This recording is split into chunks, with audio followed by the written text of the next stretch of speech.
Ay canım çok çikolata istedi. Evde mi var? Yiyelim mi? Bence biraz yiyelim. Ben de biraz verim, hadi gel. Buzdolabında mıydı? Hadi aç bakalım. Karşımızda zombi. Ne? Karşımızda zombi. Ya buzdolabında zombinin ne işi var ya? Hadi bakalım. Anne bunun birisi yenilmiş.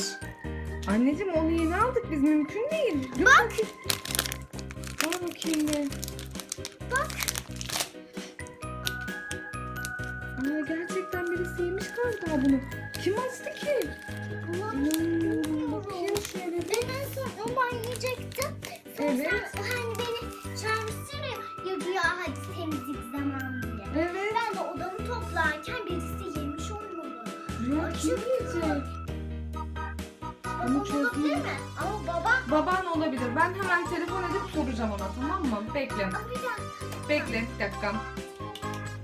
Alo. Hayatım nasılsın?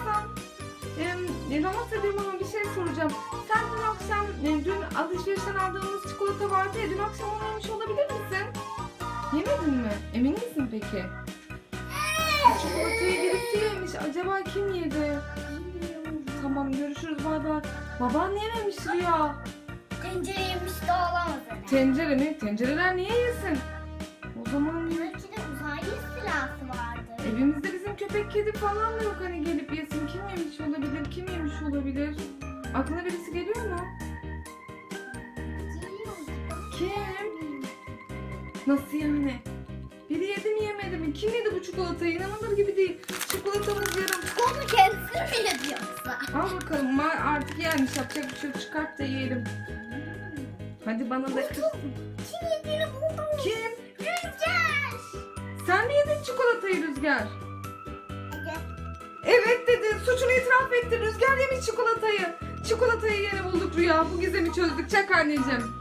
Şimdi bunu eve pişiriyoruz. Evet.